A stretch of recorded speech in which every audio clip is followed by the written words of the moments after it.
Good morning, baseball fans, and welcome back to Dan's Vintage Baseball PC. Do not be fooled by the fancy name. It's just me and some friends talking about baseball cards. And today, we're going to have a wide-ranging show talking about the Detroit Tigers, the storied franchise, one of the oldest franchises in Major League Baseball. And today, I'm lucky to have three guests. Never had three guests before, but I got three guests today. All of them super collectors of the Detroit Tigers. And hopefully this will be one of those episodes where I do less talking and they do more talking. We have a breathtaking number of baseball cards to go through. So stick around because this might be a bit of a long ride. But so I have Ben, Dan, and Brent. Ben and Dan, I've known for quite a long time from baseball cards on Twitter, and Brent only recently, but as you'll see, happy to have made Brent's friendship in recent months. But anyway, so here we go. Let me bring them on. Here we go. Good morning, gentlemen. How are you? Good morning. Great.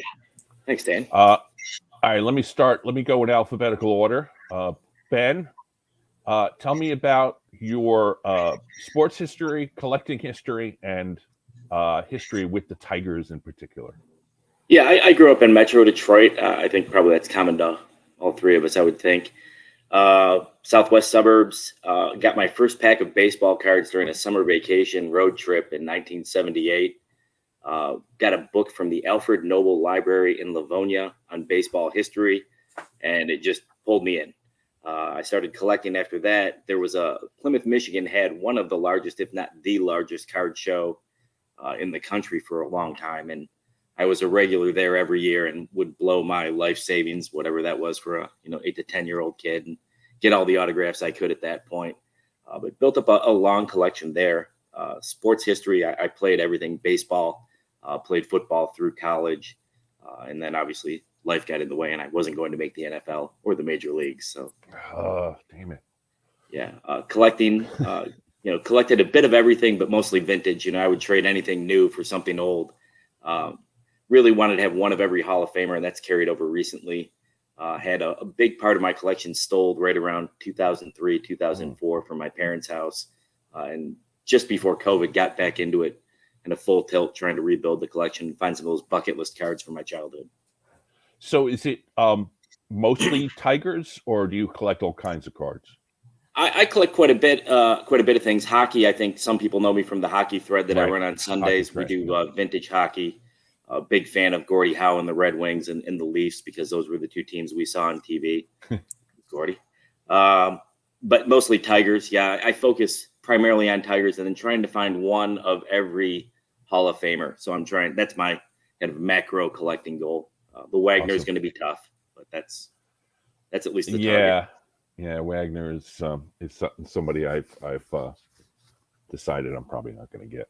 So Brent, it looks like you are mute. There you go. Now you're not muted. So same questions: sports history, collecting history, and how is it that you're a Tigers person? Well, I grew up in Warren, Michigan, which is obviously next to Detroit, for those guys know. Started collecting in 1980. Bought some packs of cards at the local. We have them called party stores in the Michigan area, where you get beer, wine, and it's basically convenience stores, but there's no gas station. Started buying cards and became a collector, and collected through the 80s. Then I stopped, picked up again, probably 2010-ish. At that point, I just went crazy, just bought everything, that I always wanted to have. And I pursued, my biggest thing was Hall of Fame rookie cards and Topps card of all Hall of Famers. And I achieved that, including, yes, the 1952 311 card. Sold them all and just started focusing on Tigers and these damn things. I blame the guys at Net 54 for that. I got a Net 54. You got to tell us what that is. Oh, that's a T206. This is my first one, actually. Okay.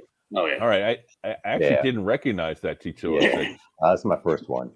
Okay. It's a Tiger. So I picked it up probably about 10 years ago. So all I collect now is the T206 set, which I'm one away from 520. Really? Oh, Yeah. I didn't know that. Awesome. Yep. And Tigers. I have all the tops up until 1980. I stopped there because at that point, it's really storage issues for me. Yeah. I live in a condo. I'm in my guest bedroom. I don't have like a baseball card room like I once had when I was in houses. So yeah, it's just more storage area. I just stop at 80 and have all the tops. And now I'm working on the pre-war, and I've got most of them. It all depends on whether I can afford the Greenberg or a Cobb. So yeah, that usually. Yeah, I was just before we get to Dan, I was at a show yesterday and talking with my friend Brian Roth, who is the Greenberg collector guy. I'm not sure if you know, but he did a video recently where he showed some autographed Greenberg cards, which were just out of this world. So I was there to give Brian a little support on that, and just hanging out a little bit. He was set up, but he only had one Greenberg, and it was the 35 Diamond Stars, which is one of those cards that's on my want list. So Dan, I know you from Twitter as the every Tiger card guy. But how did this, first of all, how did your sort of collecting history start, and how did this project begin to take shape? Yeah, so the project is a relatively new one. I've been working on it for probably 6 or 7 years, but from a collecting standpoint, I started when I was a kid, really owing it to my dad. I would look at his shoebox of his baseball cards with little stamps on the shoebox, and we'd go in and flip through. And at some point, I was probably 5 years old. He gave me like a 1963 Don Mossy card and a Hank Gary in either 63 or 64. And so like these are these first cards that I really remember from when I was a little kid. And then I collected as a kid, which was kind of late 80s, early 90s, and stopped probably 1993, 1994, and picked it back up in 2006, very specifically because the Tigers had this magical season that year. Mm-hmm. And I said, well, I want to remember this season. I want to get a team set of the Tigers in 2006. And then I got it, and I said, well, and I have this one from 2006. I really need to backfill. And that started my first project, which is similar to, I think, many of our projects, which is get all of the Topps Tigers. And so that was the main project. It's been going on since 2006. I'm about 6 cards away at this point of having everything from 52 all the way through. And as you kind of wind down these certain projects, I wanted to try to do something new, right? I had these boxes of other cards from when I was a kid in particular that I didn't know what to do with. And there are too many of them. I have storage issues like Brent. I'm speaking to you from a shed. So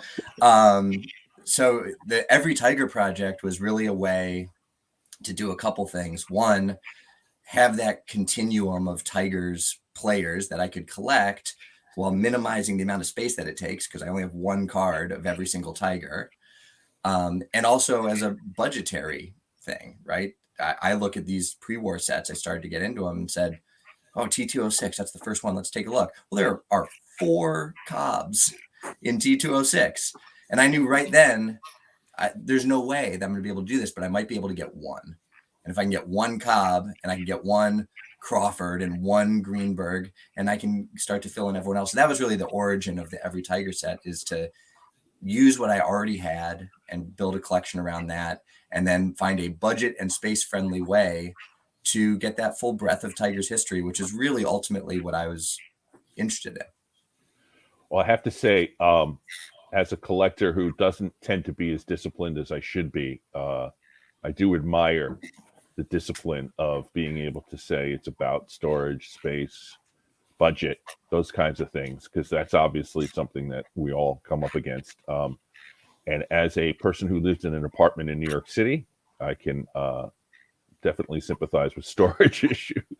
So anyway, so you guys sent me a lot of photos. I tried to sort of organize them in a way that we could talk about the pre-war, like tobacco cardish Tiger period, which would include the 3 pennants with Cobb, and then we could talk about the 30s with with Greenberg and Cochran, and then we could move forward to like the 50s and 60s with culminating in the great '68 team. So I sort of tried to break it up into three categories, and so let's look at some cards here. First off, I believe this is Dan's money shot of your tobacco card era stuff. Obviously, you did get a T206 Cobb. I see it there.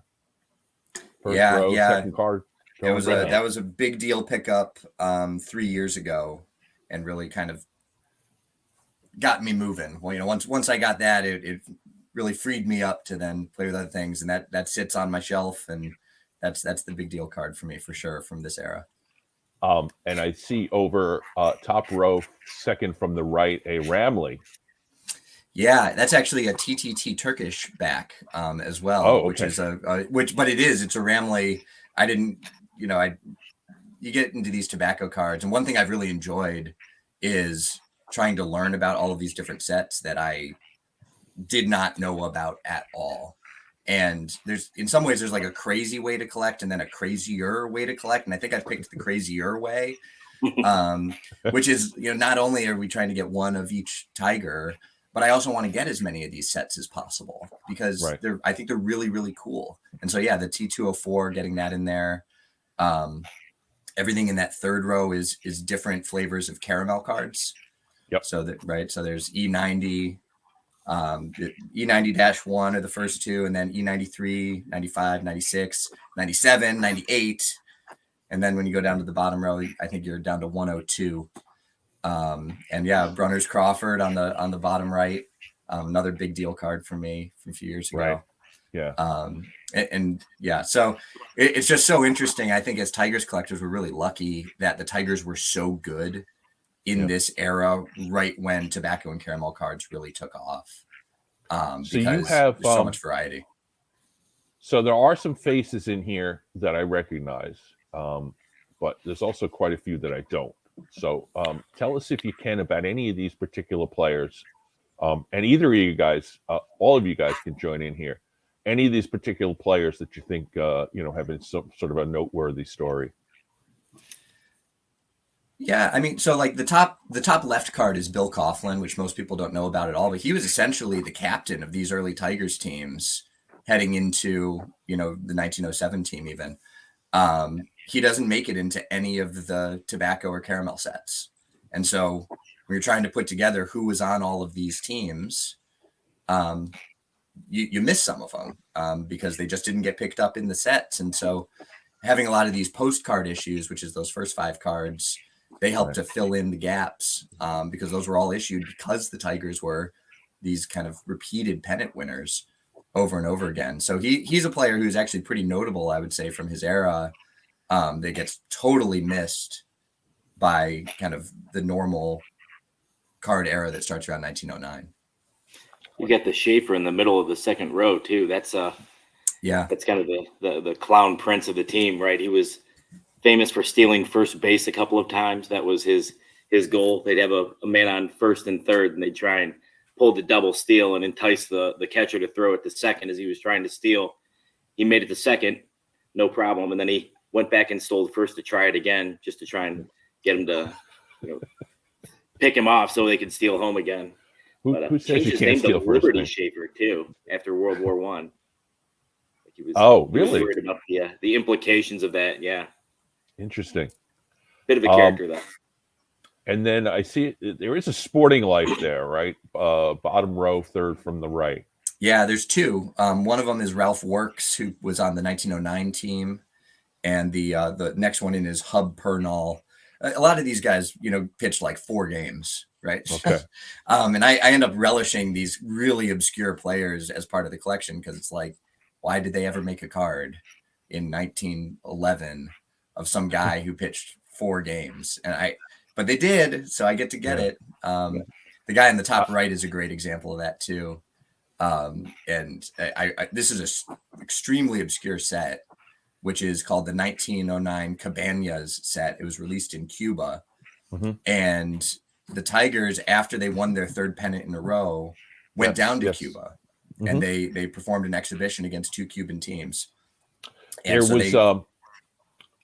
I did an episode with Orlando, who was one of the best people on YouTube, about Cuban players, Cuban stars, and we did talk about that because there are cards that come from there. And that set, we talked about it, and I think there's a George Mullen in that set that I was looking for, but the price was just ridiculous. So yeah, so this is Bill Lelevelt, who pitched again 4 games for the Tigers. But he was on that touring club that went down to Cuba, and the Tigers actually did very poorly. They got their butts kicked in that series. Now they didn't have Cobb and they didn't have Crawford. Right. They didn't make the trip, but yeah, they're really hard to come by. I've seen a handful in the 7 years of doing, 3 or 4 cards period of any player from the Tigers portion of this set. So let's go on to the next one, which is hard to see. This is Brent's money shot, which obviously is kind of breathtaking. But we'll go to, there's more close-ups of this amazing display. But Brent, before we go to the more close-up shots, anything in here that you want to call special attention to? Well, this is basically 3 players. Yeah, obviously you've got Cobb in the upper left, Crawford below him, and then Donnie Owen Bush, our first star shortstop we have in our franchise, on the upper right. The bottom corner are Detroit Wolverines. So if it's Detroit, I typically collect it. And those are probably my old, people always ask me, obviously non-collectors, what's your oldest card you have? Well, I've got 2 from 1887. So I just kind of included those. My most recent pickup, I think they used to call it the Scraps Tobacco, the silhouette. Let me see if I have it.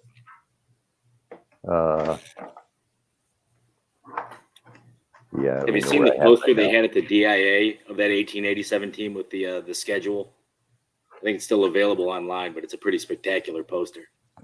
Oh yes. What is it exactly? It's the poster from with the schedule at the bottom. I've actually got it framed in my wall. I've never seen that. I'll send you a copy of it. It's pretty cool. Spectacular. Yeah. This is probably my last pickup. Charles Bennett, who's interesting because they actually called the very first stadium they played in Bennett Park, named after him. He was a catcher. And he got injured. They did a benefit game for him. So that's kind of interesting. That's my last one. I picked that up about 2 years ago, I think. Last for the 19th century cards that I have. He used to throw out the first pitch every day or every year for 20 or 30 years in Detroit. Nice.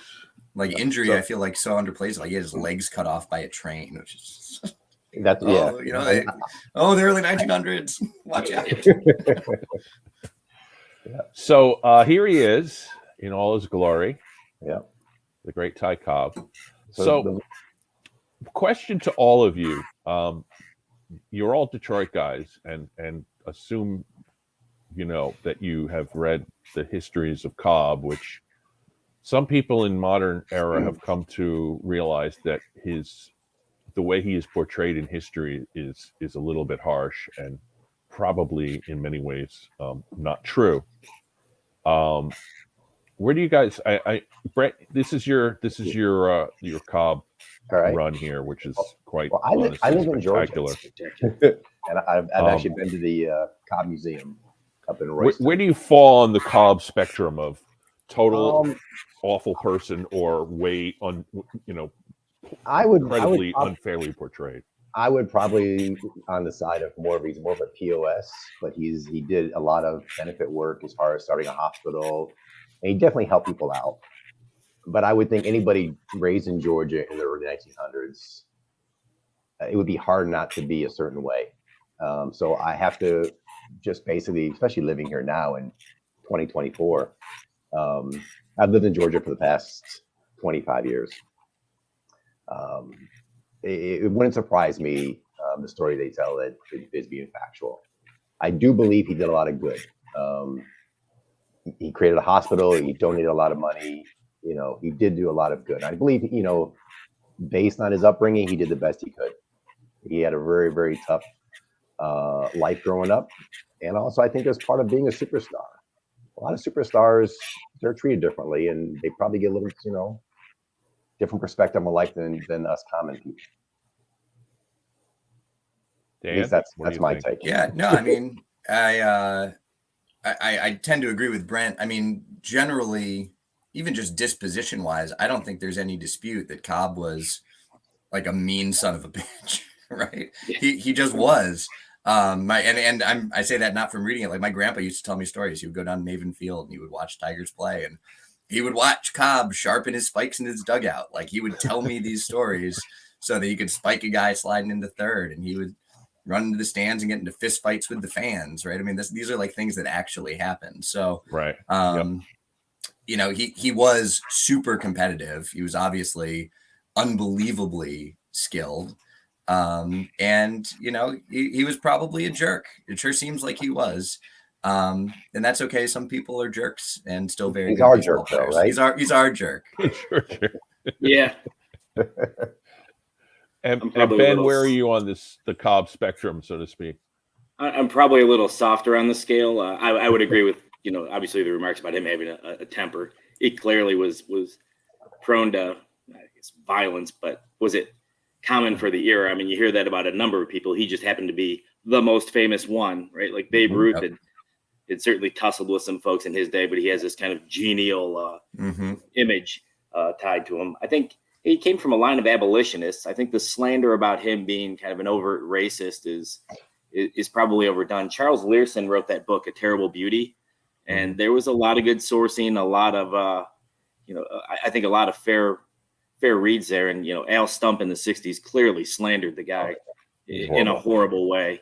If you listen to his contemporaries, I mean, he wasn't hated, but that's kind of become the common folklore. It's like, Oliver Stone's JFK movie is accepted as fact by some people as opposed to kind of a glossed over kind of embossment. So yeah, the more recent tellings, I think, have kind of skewed it probably a little bit further than it was. But I think it's all fair comment. Yeah. I just think the common knowledge probably isn't as good. Ken Burns didn't do Cobb any favors either. No. That's a shame. And you talking about maybe Ken Burns should do another version of baseball with a little more objective. Was it Daniel reporting. Okrent who felt like he had to correct the record afterwards and kind of regretted his statements?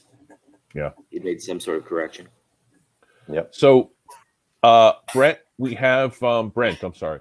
Yep. We have I guess the top four are the four T206s, and then there's the T205. I'm less familiar with the middle row. Okay. And then the bottom, I know that the two cards there are I don't remember the T numbers, but they're not terribly uncommon. But obviously, if they're Cobb, they're expensive. So talk to us a little bit about this pretty awesome display here. All right. Well, I will say I'm very fortunate because I picked up those T206s pre-2015. Nice. So they were all under four figures. Nice. Yeah. So one thing in that 54 did for me is I got addicted to T206, and I did build the Tiger team early. Going from there, though, the bottom row or the middle row is our caramel cards. Yeah. The first one is the E91. The second is E95, and then the next two are so those first two are from like 1909-ish time frame. And then the next two are, I think, is from 1921 and 1922. So there's the E120, which is the kind of brown with the little frame around it, the third one. Yep. And then the next one's E121, which actually came out before the E120, which doesn't, it's kind of confusing. So there's also two series of that fourth one, the E121s. There's a series of 80 and a series of 120. I am only chasing the series of 80 because I happen to have the Cobb. I think there's two Cobbs in the series of 120. So the last one on the row is a T227. I believe there's only two ball players in it. It's a series of champions. I think Cobb and Chief Bender are the only two baseball players in it. Yeah, we the big card day. We have close-ups a blow of of that. So, yep. Yeah. Yep. And then the bottom left is kind of ugly because Cobb gets stuck in the back. I believe that's, correct me if I'm wrong, it's 201 or 200, I forget. That one's 201. Okay. I always get them. I think that's 201, and then the triple is 202. I think that's yes, the order. the 3 panels 202. And I was fortunate to get this. I picked this up early 2020. The Jennings and Cobb with the great picture of Cobb sliding into the third. I got lucky to get that before the explosion of COVID, when the prices exploded. So, I got lucky on a few of these. I think the most I paid for was the T227. That's like a dream card for me Yeah. as well. It is gorgeous card. So And the green we've back. got some other Tigers here, and So I'll obviously, go quickly just for time here. Donnie Yeah. Bush on the far left. That was the first T206 I have. And I've been trying to get the different backs. If you're a T206 collector, you know about that. Yep. So the big one, obviously, is the Cycle. I got the Old Mill recently, very cheap. I was shocked on how low that went. I got the Autograph in the middle. That was pretty inexpensive, too. There's a T206 autograph collector on Instagram. And I was messaging him, and he said, just go look. You'll find them. They're pretty available, just not on cards. And the bottom left is the E190 or E91, the Cracker Jack Bush. I'm not going to chase the Cobb, so I'm not going to chase that set. I saw the Cobb yesterday at a show. Yeah, I don't remember what it was, but it was 5 digits clearly. Yes, yeah, you're not going to touch it for under 10 grand. And then the bottom right is the E121, and I think they actually call him Owen Bush on that one. Maybe the Cracker Jack one too. So it's the autograph is actually says, have a close up of it. It actually says Owen Donnie Bush, which is kind of Nice. I don't know if you can get that, but yeah, he signs all 3 names. So I guess Owen was his name, but he was no Mike Donnie. And then moving to the far right side, that is George Doss, otherwise known as Hooks Doss, who is really our first big pitch that pitched for a number of years. I believe he is the all-time winningest Tiger pitcher with 200 plus wins. And these are the Canadian versions. They look very similar to the E120 caramel cards. And then I picked up the Type 2 recently on eBay. Someone had it listed as the E120 caramel card, but it's actually the Type 2. And the difference you can see is pretty obvious. One has the old English writing, the other one doesn't. The front, there's a little number on the Type 1 on the bottom left, where the Type 2 doesn't have it. So those are kind of interesting to get the Canadian versions. Surprisingly, it's not written in French. A lot of the Canadian cards will come in French. Yep. You were talking about Donnie Bush just a second ago, and how they all called him Donnie. I was just doing my post on him a couple days ago, and I didn't know why this was, but people have weird nicknames all the time. I read it, but I forget. So he went by the name Oni when he was younger, and when the Tigers bought him from Indianapolis, the person who put it into the Telegraph mistyped it and typed it as Donnie. And it just caught on, and that's what he was known as ever since. That's funny. Ben, we got this great Crawford postcard in the middle. Yeah, that was what, 1907, I believe it is. Yeah. Not mistaken. That was the one where they played the Cubs, and they had one for each team. There's identified as the Cobb rookie, but I don't know if we consider postcards kind of, I guess, canon or not. But I've been looking at that one. It's just a great picture of Crawford, I thought. And when you looked at the T206s, it never looked like photos of them, in my opinion, at least most of them. So I grabbed that one when it was priced appropriately, I thought.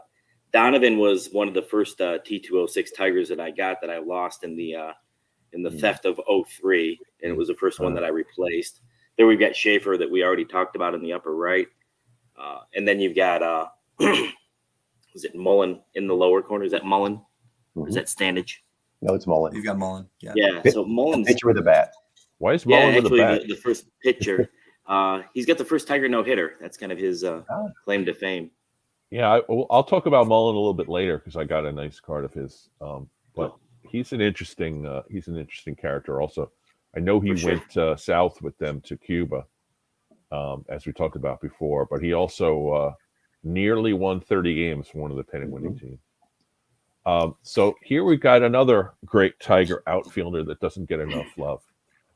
Is this Brent? Is this you? That is mine. That's another one I don't have.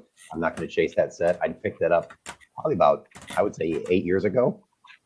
I think it's kind of neat. The back of it says champion hitter, and every player had some sort of like phrase under their name. Babe Ruth has something, and Cobb has like batting champion.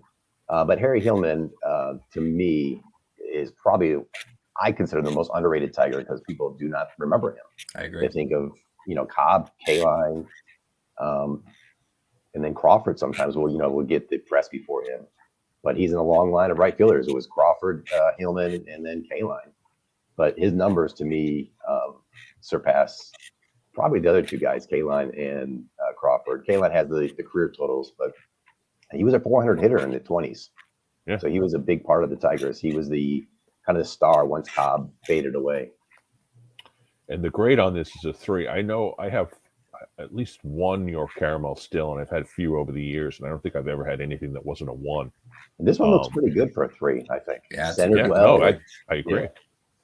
I think it's so funny with Heilman that you see this picture, because Ben, I think you had one that you may have shared before from maybe 21 or 22, right? The same picture on it. I've got one. I have it sitting here. I've got one from 1917.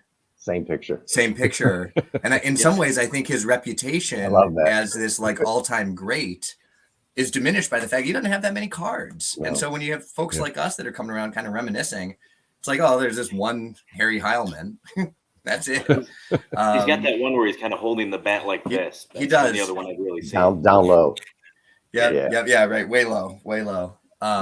And he's got a couple postcards, but he kind of was in that era where they weren't making a whole lot of cards, and where they were repeating. I mean, we're talking about a 10-year span from 1917, 1927.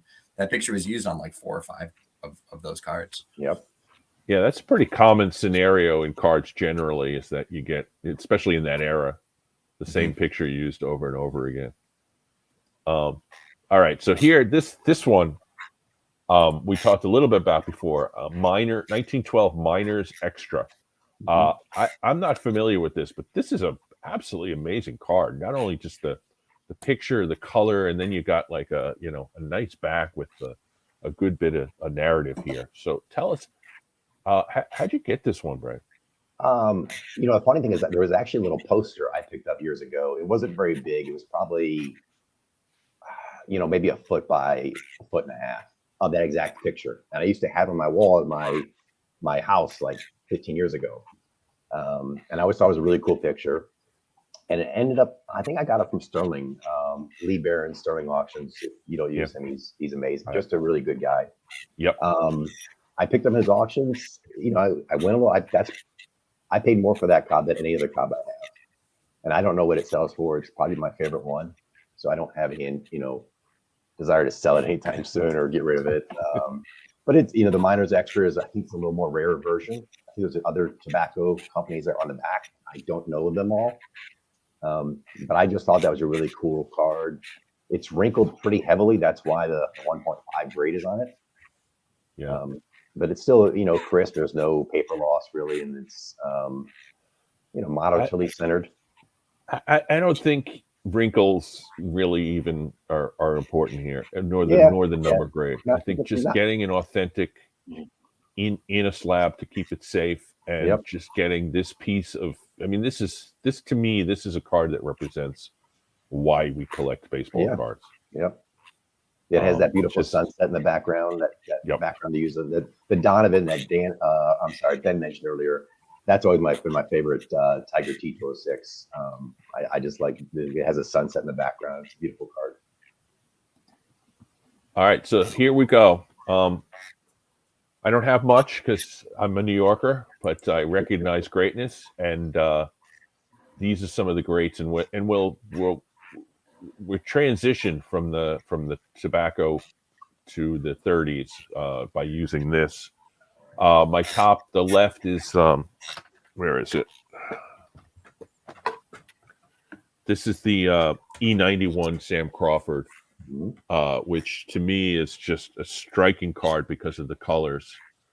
It has a little bit of a stain on the bottom right, which is why it's a 1.5. But to me, this is one of those you never leaves your collection cards.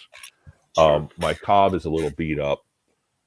It's a 1. Obviously, it's got some pretty prominent creasing, but I bought this about a year ago, and honestly, I knew I needed a Cobb, and I had to get one, and this was something that I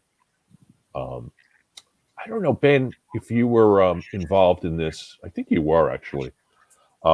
We all got together to buy Dylan a Cobb card.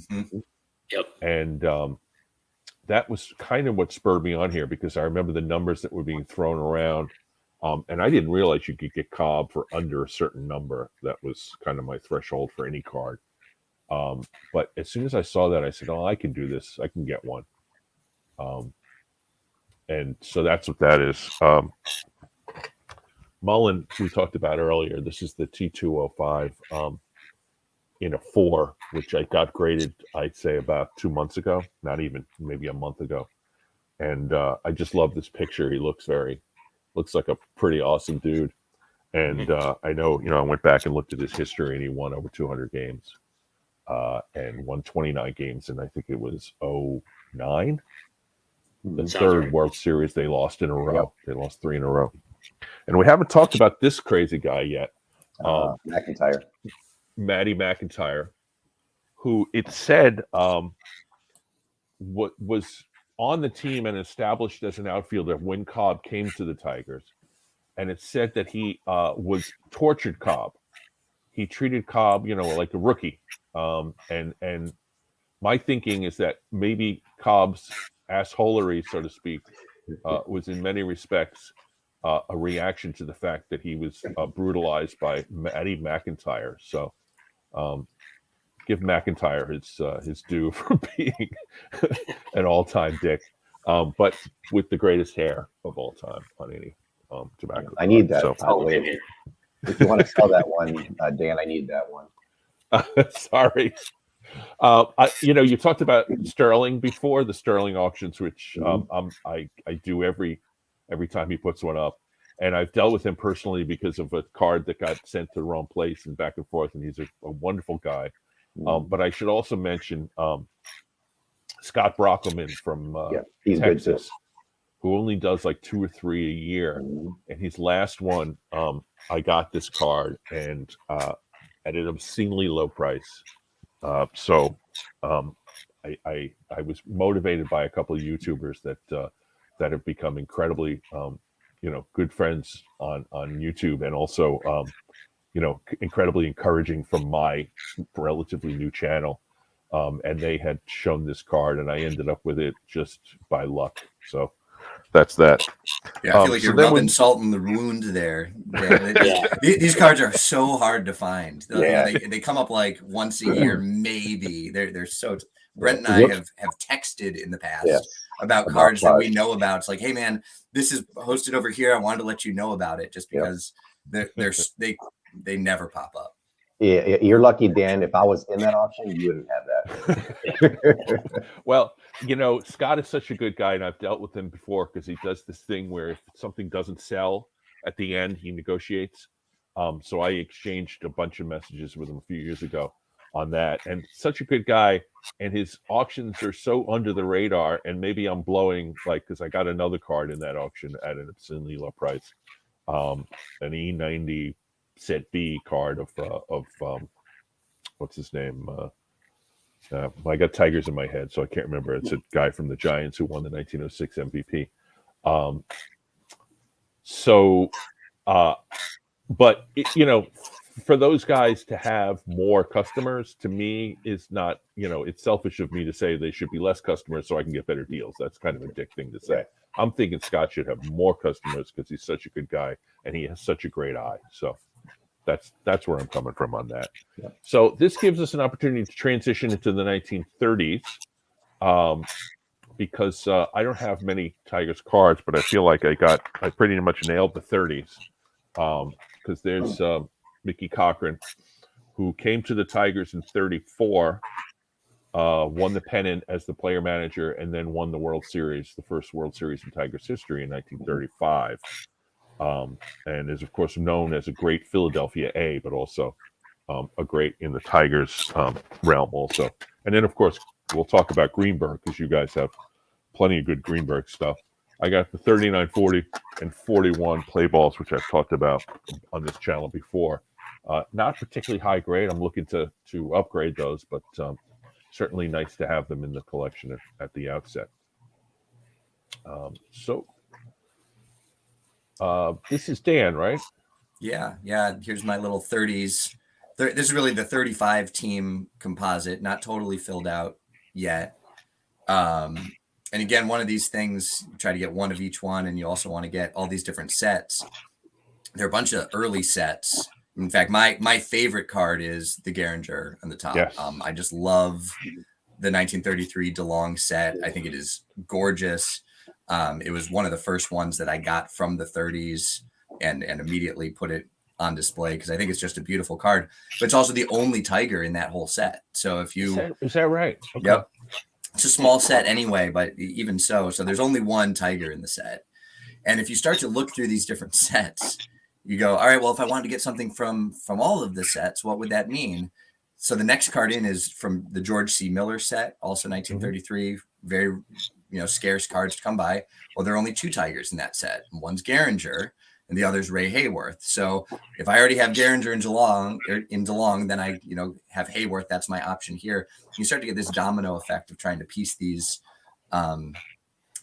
together. But between Gaudy and Diamond Stars, you can really get the bulk of that 35 team. I've got a Greenberg there in the middle. I do have, separate from that, I have a 34 Greenberg as well in my Hall of Fame rookie collection, which I kind of keep somewhat distinct. I think we have a shot of that coming next. But is that right? Well, yeah. I gave you a blurry one to tide people over. And then, the other thing that's interesting to me in these is that you don't have, until you get to like the gold medal flower or the oversized cards, you don't really get a Cochran card in a Tigers uniform until later, until kind of 36 or so, and the 36 Gaudy at the bottom. And there are very, very few Goose Goslins as well, which I have on the bottom right. This is a 37 O-Pee-Chee, which is also, I guess I'm just a sucker for these stadium shots, because between the DeLong and the O-Pee-Chee, I just think they're so cool.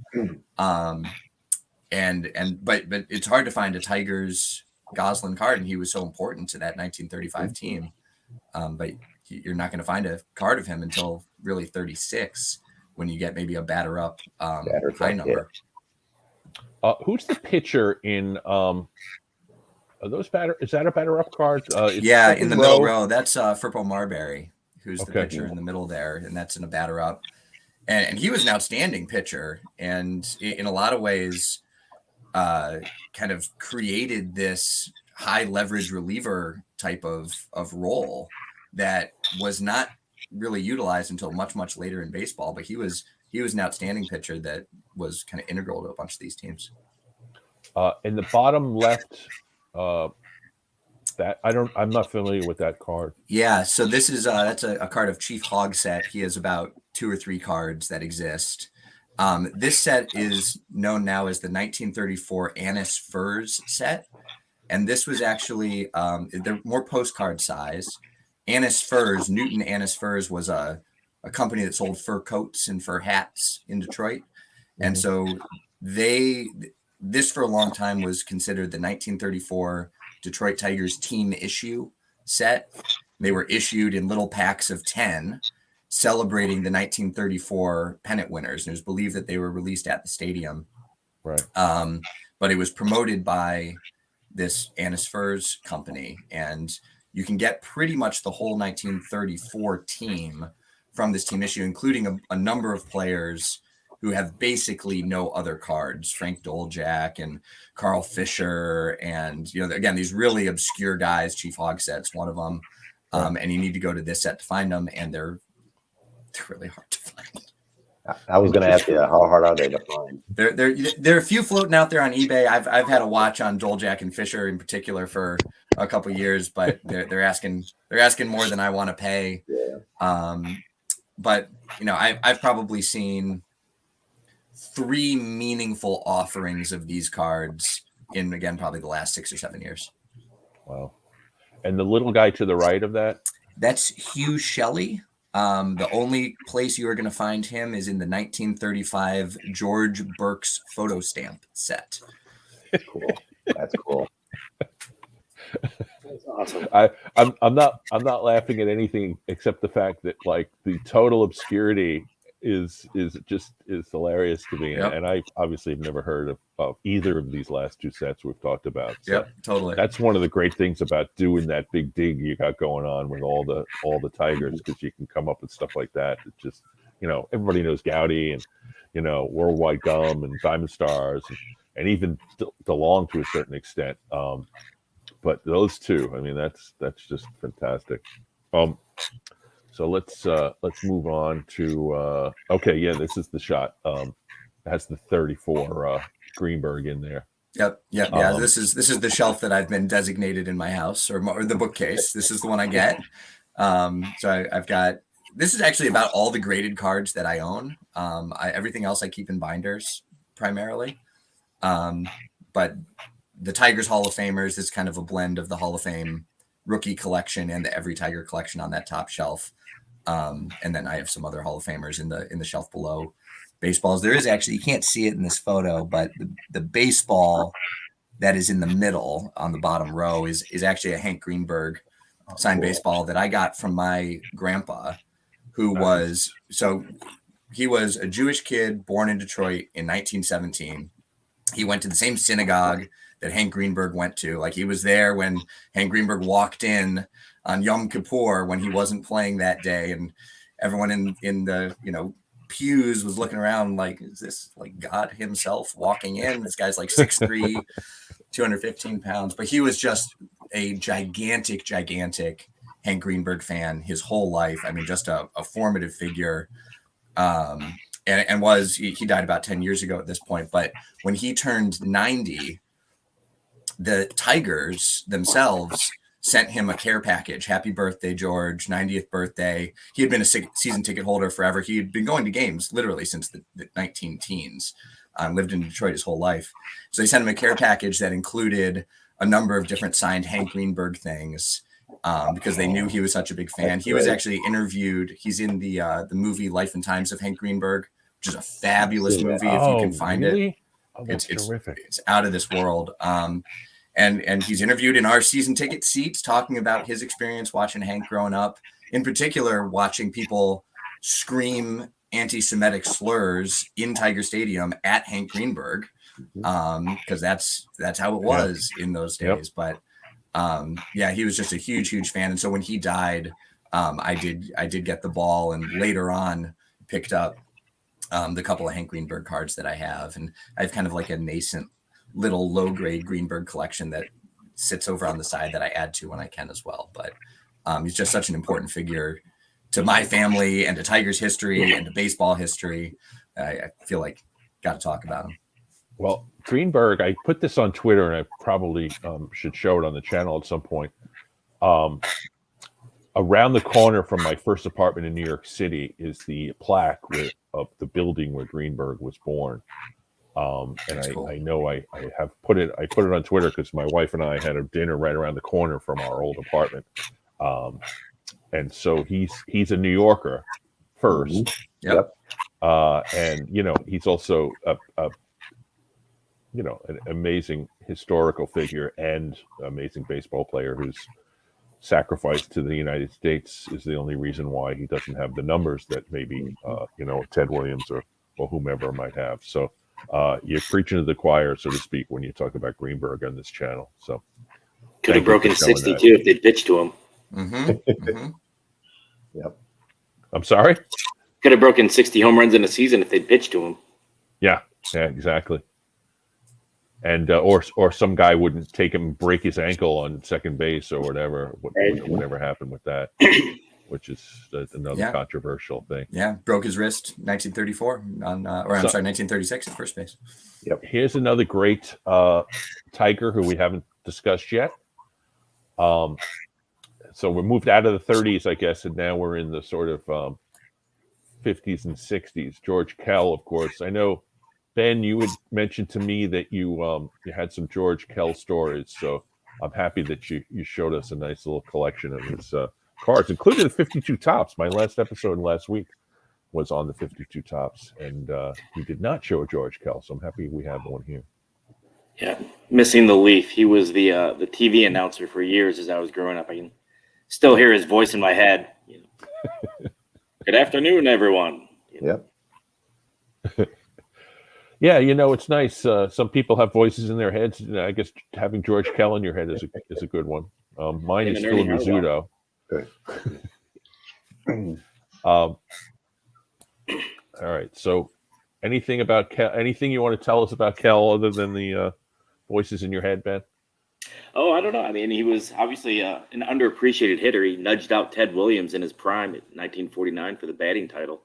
It was didn't hit for power like Williams did, but was certainly always on base and a super competent fielder.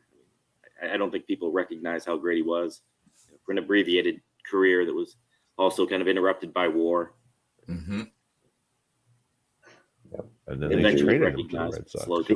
I think he was traded. He actually played. I know he's in Atlanta. He played for the A's.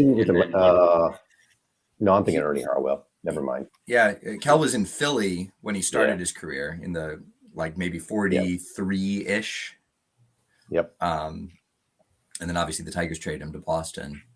By that was a big trade. Then I tried to pull out a Kell card, and I realized my 54 Bowman Kell is on a Red Sox uniform. So yeah, 52 is the last Kell year. Yeah, I didn't want to spoil the show by bringing out a Red Sox card. At least a tough one to get. That one's all a right. range. So we here we are. We've gotten to him. Mr. Tiger. This is Mr. Tiger. I saw him play. I'm old enough to have seen him play. It was the tail end of his career in the 70s. But I remember him playing, and he was an all-star pretty much every year. This is, of course, Al Kaline. This is Brent. This is yours, right? Yes. The full Kaline run? Yep. So I will say, I know him probably the same way as the other guys do. He was the co-announcer. He was the color man for George Kell doing the play-by-play on Tigers baseball. WDIV, right? Channel 4. Yeah, Channel 4. So that was my first, obviously he's a legend. So the first Tiger card I think I ever saw of him was the 74. One of the kids in the neighborhood had the 74 Tiger card. And then obviously years later, being that he's a Tiger, I decided to, build a PSA registry, the base set, and then obviously the Topps Master. So I don't collect the more obscure cards that are not Topps, mostly because it's you gotta set the limits somewhere, Yep. So yeah, these are my Tigers, and I basically try to get the more obscure ones or the subsets, the Topps, like the rub offs and the stamps. I try to get those already graded if I can, and I don't really care the grade. I think the cool ones to me, I like the 62s with the green tint, the regular, and then obviously the Venezuelan. Those are kind of cool cards, I think.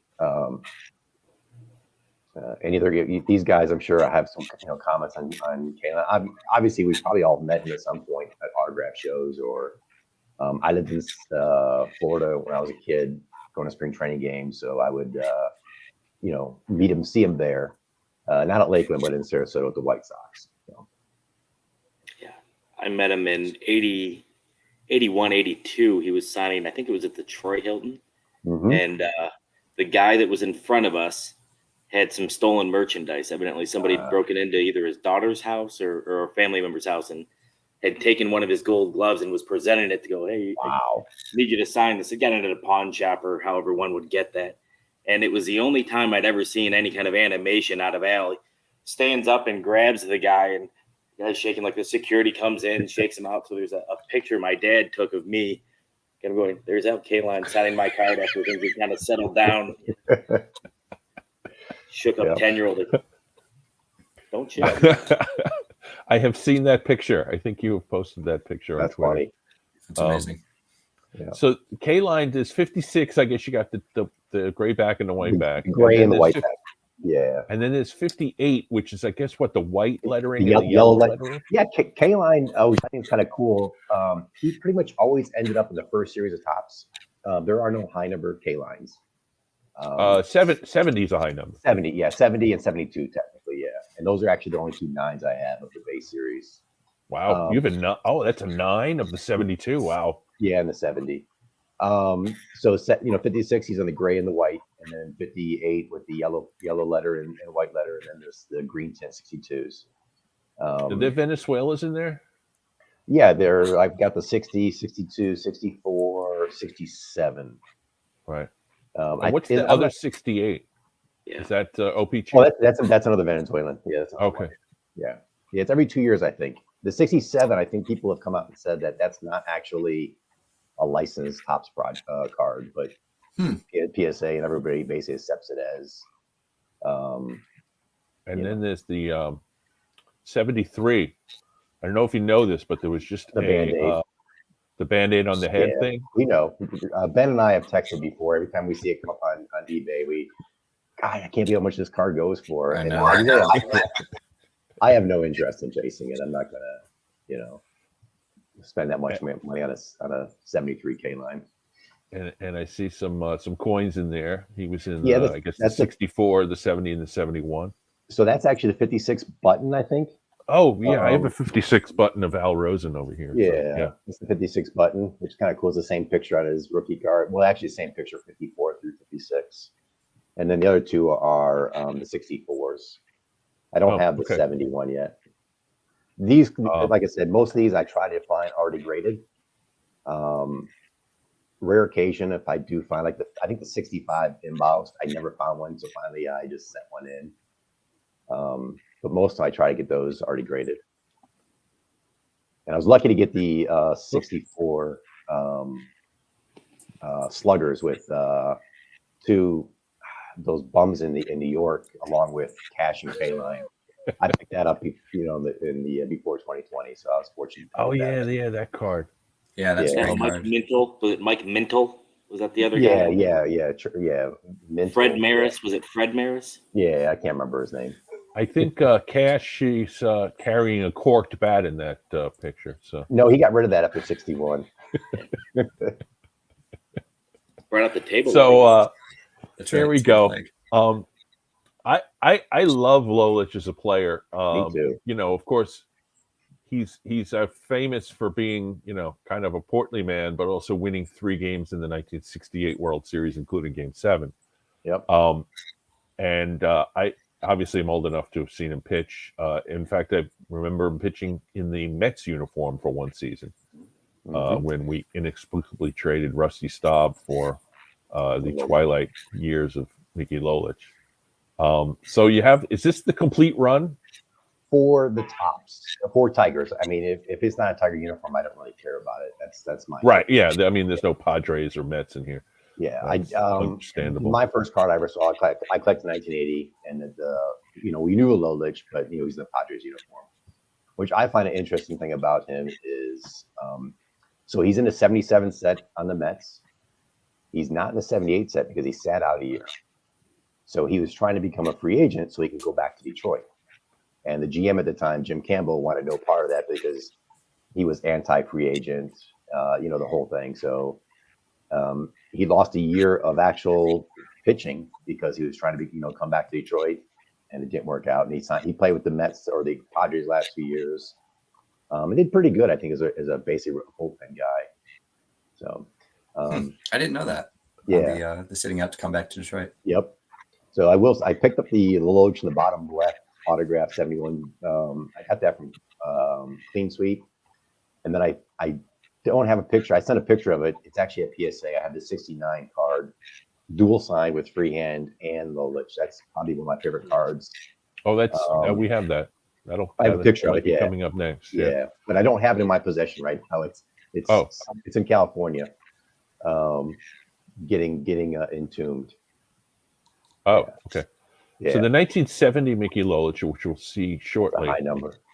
is the last card. It's a high number. It's kind of a tough high number. It is. It's the last card that I got to complete my 1970 top set. So Awesome. just a little trivia there. That's good. Yeah. Years ago, no, it isn't a recent phenomenon. Here it is. Yep. Yeah, I just picked it up. Did you bought this signed? I did. I got it off of Net54. Some guy had it posted, and I right away I didn't haggle. I've been looking for it for about 5-6 years. One came on eBay. It was buy it now, and I kind of watched it because I kind of wanted to, they always usually offer you something at a lower price. And someone bought it quickly, and I haven't seen it come up since. So yeah.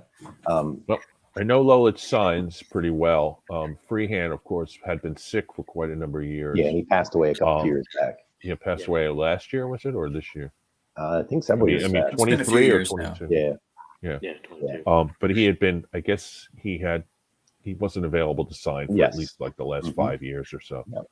Yeah, Lolich's a pretty free signer. I had a donut shop somewhere in Michigan for years. And the funny thing is, I never met either one of those guys at card shows when I was a kid. I met Newhouser, Gates Brown, Al Kaline, Gehringer. Never went to a signing with either one of those guys in my life. So I was lucky to meet Freehand. We haven't talked about Freehand really at all, but he's a phenomenal player, totally underrated. But I got to meet him a number of times as a kid because he was the coach of the Michigan baseball team. I would go down to those games. Used to be free when you were a kid to go down to Michigan baseball games. We would just walk in, watch games, and we'd chat with the players and coaches and stuff after the game. And he used to be the coach there. Dan, are you Michigan grad? Yes. Okay. Go Blue. Sorry about that. Don't need to be sorry this year. I'm riding high for at least the rest of the year. I'm a Notre Dame guy, so we've been rivals for decades. I went to Notre Dame. My son went to Notre Dame, so not a Michigan fan. Kind of like the Red Sox for Yankees fans. Understood. So there's my 56K line, but that's not the important part of this photo. As some of you might know, in the channel might know, I collect 1970 Topps autographed cards, and I have about 350 of them at this point. Awesome. So I pulled out all the Tigers. K-line over there.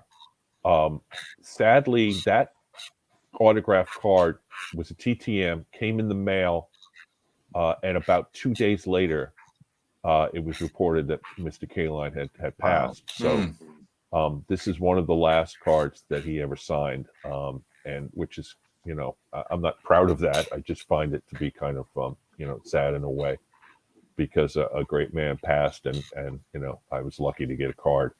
To the right of him, of course, is a less great man who we haven't talked about yet, who goes to shows a lot, as you both all well know, and then you hand him a card and he writes all over it.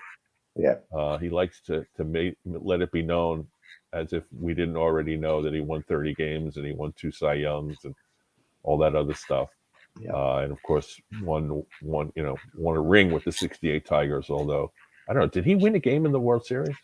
No. Yeah, he won Game 6. He won Game 6. Did he win Game 6? He won Game 6. I think that's remember correctly. And then above that is Mickey Lolich. That is the last. That physically is the last card right there. That's the one that completed the set. But then I sent it off to Mickey with either $10 or $20, which he donated to charity. So you had to send the money, and there was a particular charity that he was targeting, which was nice. And then he signed that one. And then to the right of that, Mickey Stanley is another TTM. Signs very, very often and easily, and I didn't even think I sent money on that. I think Mickey Stanley was just a free one, and then he sent another picture there. That's awesome. Some of these guys are so nice; they send extra stuff.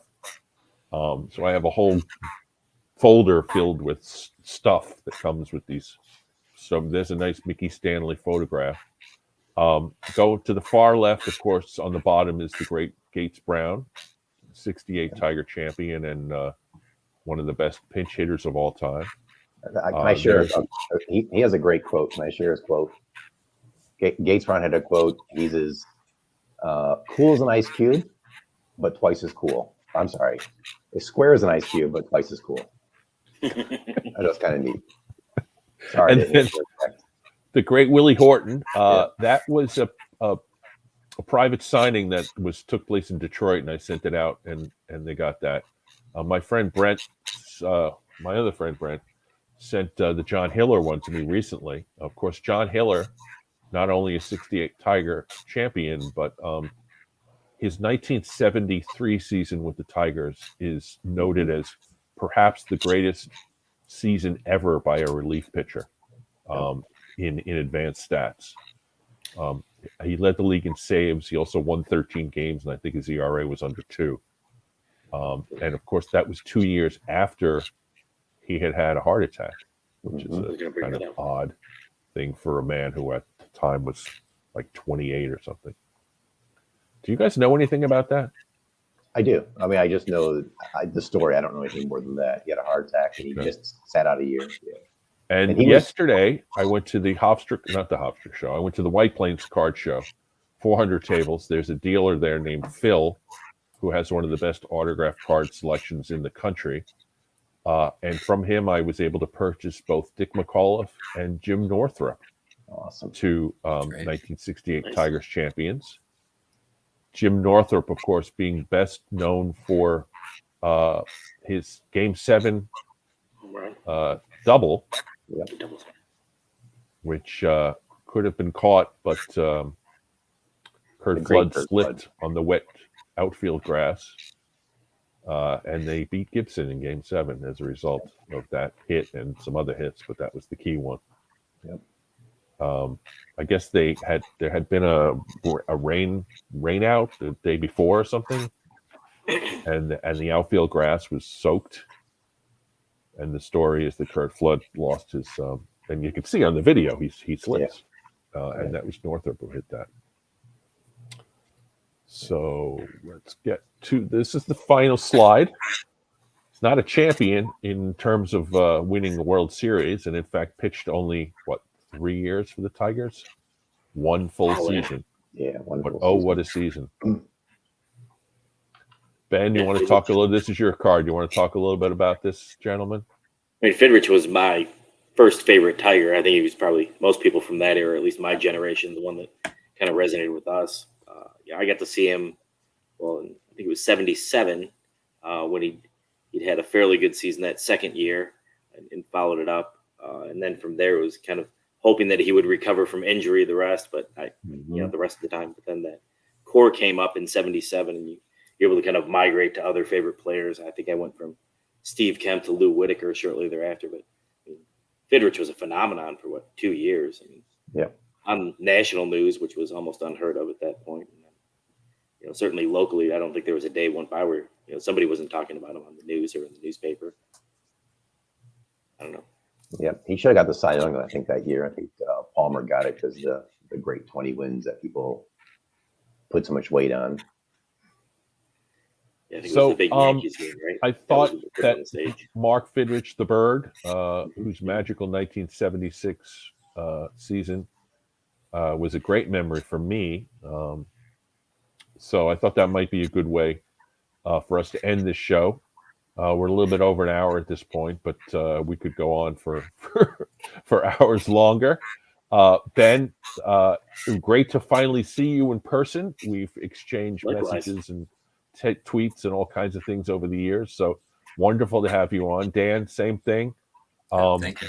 Messaging and I think you've sold me cards or vice versa. And, I just love following along every time you post a new Tiger card. And it's so great to see you. And thanks for coming on the show. And Brent, we've only interacted, I guess, a few times, but recently it's been wonderful to see your collection, which, is breathtaking in its scope and its, the beauty of those early cards. So, gentlemen, thank you very much for coming on to the show. Any last words for Tigers fans who've stuck around this long? Go Lions. This week, No. absolutely. Okay. Yeah. So there's us. Okay. So I do not have a show lined up for next week, viewers, but I certainly have several different people that I'm going to be speaking to. So I'll be back next Saturday. Sunday we chose Sunday this week because of some scheduling issues, and it was wonderful to get 3 people together at once, and it gave me an opportunity to go to the show up in White Plains for hours on end yesterday, which I'm going to be talking about soon. So, gentlemen, go Tigers. Thank you very much, and we'll see everybody next week. All right. Thank you, guys.